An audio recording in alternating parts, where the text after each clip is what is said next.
श्रीमद् भागवतम सत्र की ओर आगे बढ़ते हुए 4th canto 11th chapter 28-29 verse पढ़िए।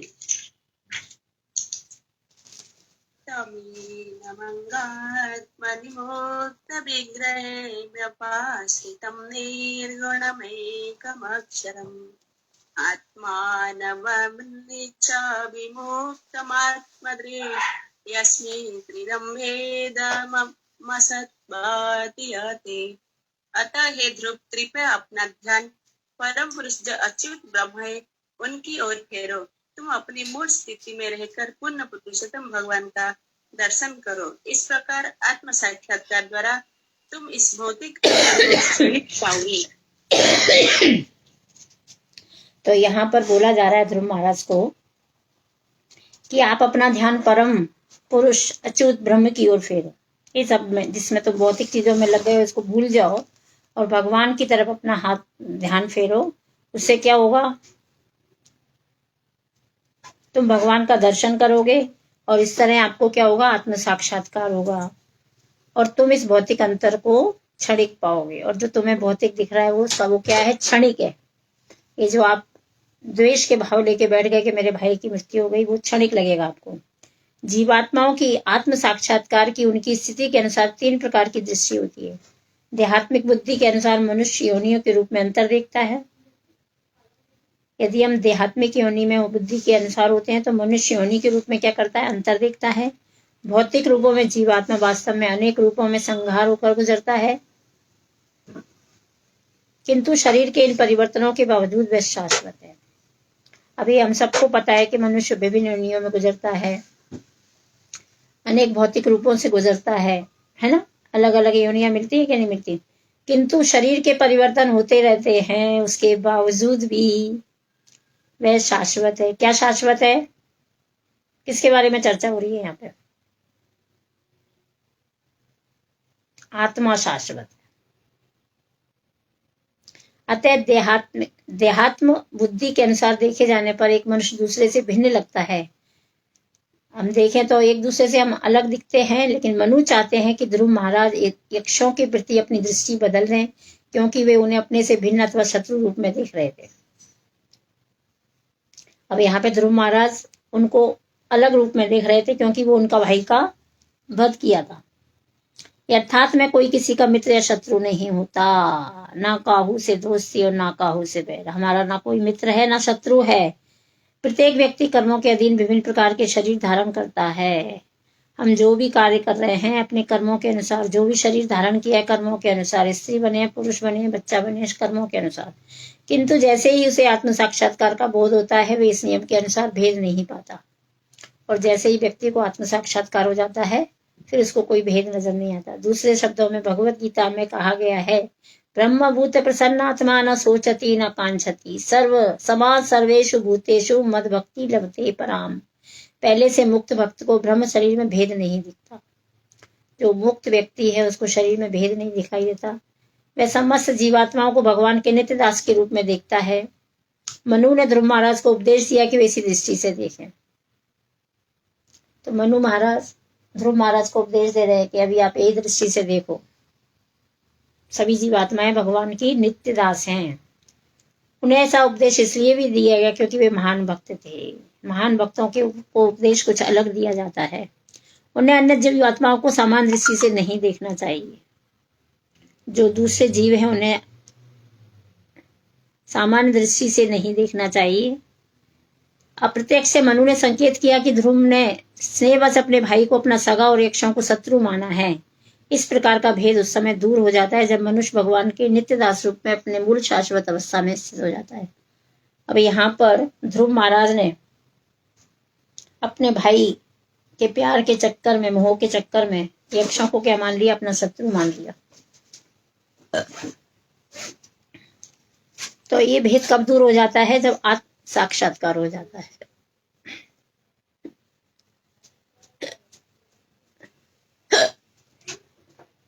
जब मनुष्य भगवान के नित्य दास रूप में अपनी मूल शाश्वत अवस्था में स्थित होता है। नेक्स्ट श्लोक पढ़िए।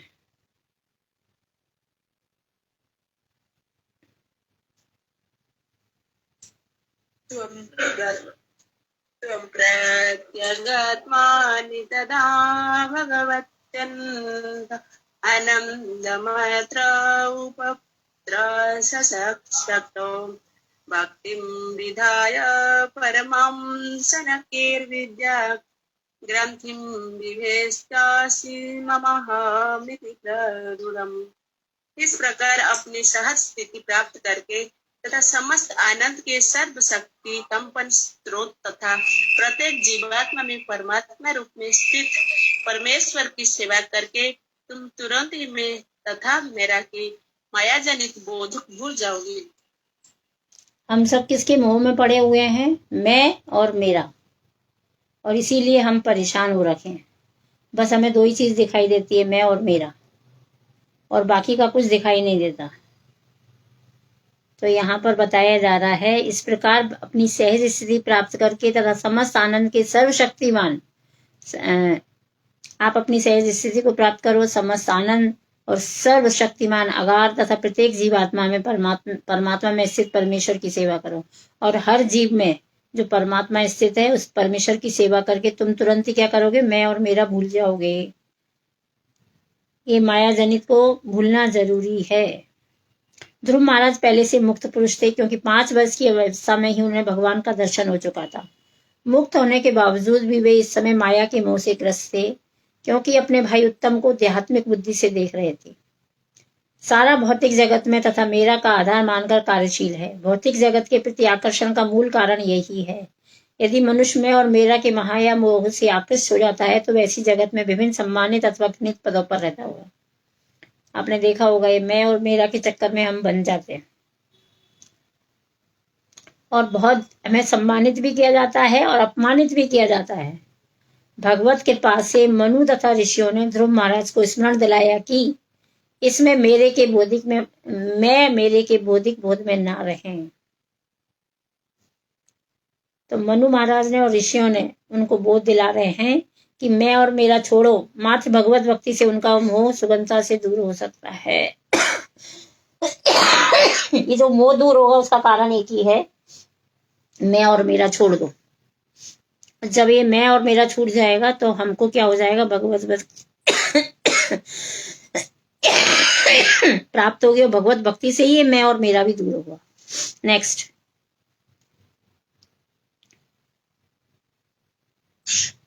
सयंसार संभद्रम ते प्रतीपम श्रेयसं परम सुतेन भूयसराधद्गदेन यथा यथा मयम्। हे राजन, मैंने तुम्हें जो कुछ कहा है उस पर विचार करो। ये रोग पर औषधि के समान काम करेगा।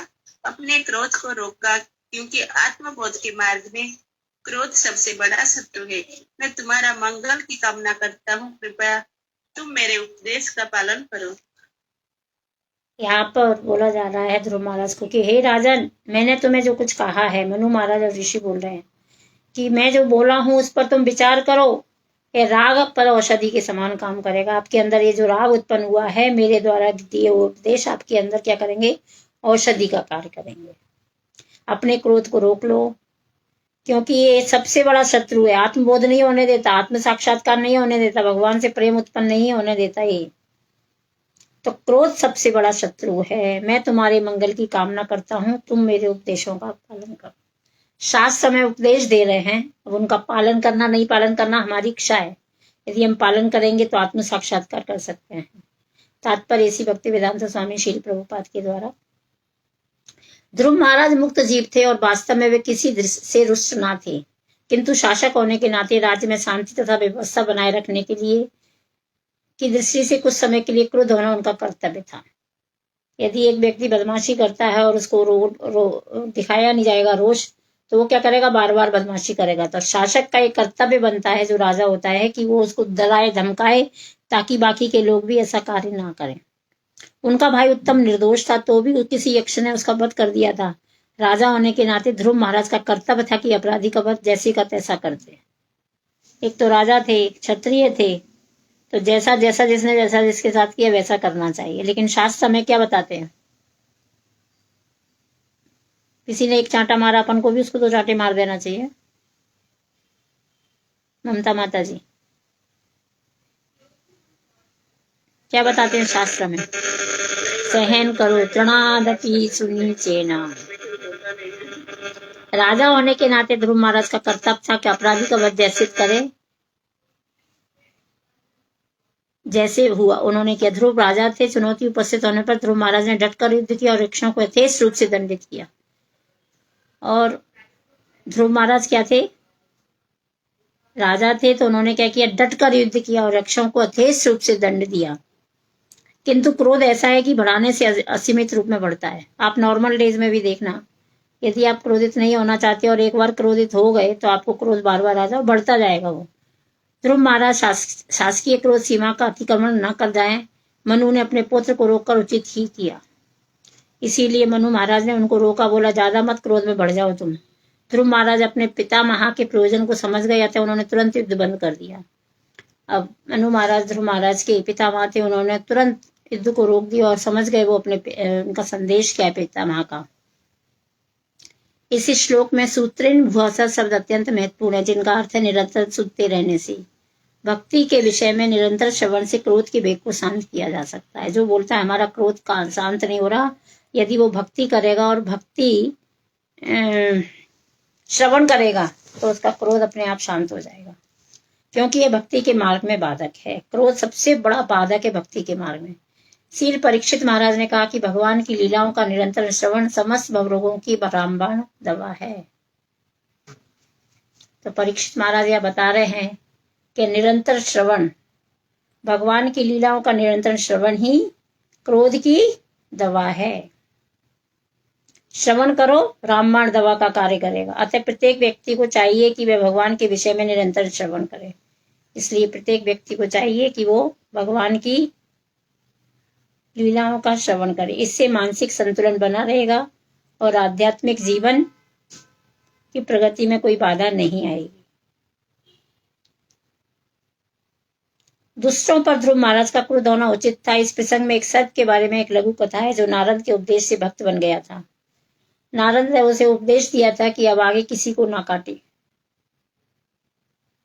सांप का काम था सबको काटना, तो नारद जी ने उसको बोला देखो भाई काटना बंद करो।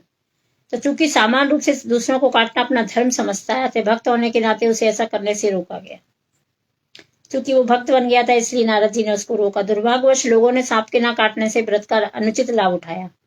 अब सांप, जब अपन को डर लगता है ना सांप को देख करके काट लेगा, सबसे पहले सांप को देखेंगे तो क्या बोलते हैं, काट लेगा। तो सांप ने काटना बंद कर दिया, तो विशेष रूप से बच्चे उस पर पत्थर फेंकने लगे। किंतु वह किसी का को ना काटता था, क्योंकि उसके गुरु का उपदेश यही था। कुछ काल बाद जब वह अपने गुरु नारद से मिला तो उसने शिकायत की। अब गुरु ने उसे उपदेश तो दे दिया था कि भाई तू किसी को काटना नहीं। अब वो बेचारा नहीं काटता था, बच्चे पत्थर फेंकते थे उसके ऊपर।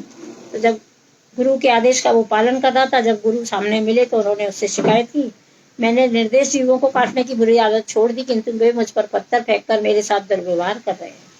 उन्होंने बोला मैं तो काटना बंद कर दिया, लेकिन ये बच्चे मुझे हैरान करते हैं, मेरे ऊपर पत्थर फेंकते हैं। काटना मत, किंतु अपना फन फैलाना मत भूला। तब नारद मुनि ने उसे बोला भैया मैंने तेरे को काटने की मना किया था, तेरे को जो फन दिया है ना वो तो फैलाता था, डरा तो सही, इसलिए सांप जल्दी से काटता नहीं है, वो फुफकारता है, फू फू ऐसे करता है। उसके फुफकारने से क्या लोग डर जाते हैं, काट लेगा। जिससे लगे कि तुम काटने वाले हो, ऐसा करने से वे चले जाएंगे। इस प्रकार भक्त सदैव अहिंसक होता है, उसमें समस्त सद्गुण रहते हैं। किंतु इस सामान्य जगत में जब अन्य लोग उत्पात मचाते हैं तो उसे उत्पत्तियों को भगाने के लिए उस समय क्रुद्ध होना चाहिए। क्रुद्ध तो होना चाहिए, लेकिन कैसा क्रोध होना चाहिए कि वो शरीर को कष्ट ना दे। ऊपर से क्रोध दिखाएं लेकिन अपने शरीर पे प्रभाव ना डाले वो, ताकि लोग मूर्ख ना समझे अपन को। ममता माता जी, प्रभाव दिखाओ लेकिन शरीर को कष्ट मत दो। हम लोग क्या बोलते, चलो कुछ नहीं बोलेंगे, बोला अब अगली बार आना तो सही बताऊंगा तेरे को। दूसरी बार आने के बाद सोचेगा एक बार तो सुन ली, अब जाएंगे दूसरी बार तो पड़ जाएंगे डंडे। तो डरेगा कि नहीं डरेगा नहीं। तो जिस तरीके से सांप को बोला काटो मत, सांप ने काटना बंद कर दिया, लेकिन दुष्ट लोग उसके ऊपर प्रहार कर रहे थे। तब नारद मुनि ने बोला भैया फन तो दिखा दिया, इसलिए क्रोध दिखाना है, लेकिन क्रोध कहाँ दिखाना है? जहां भगवान की भक्ति होती है।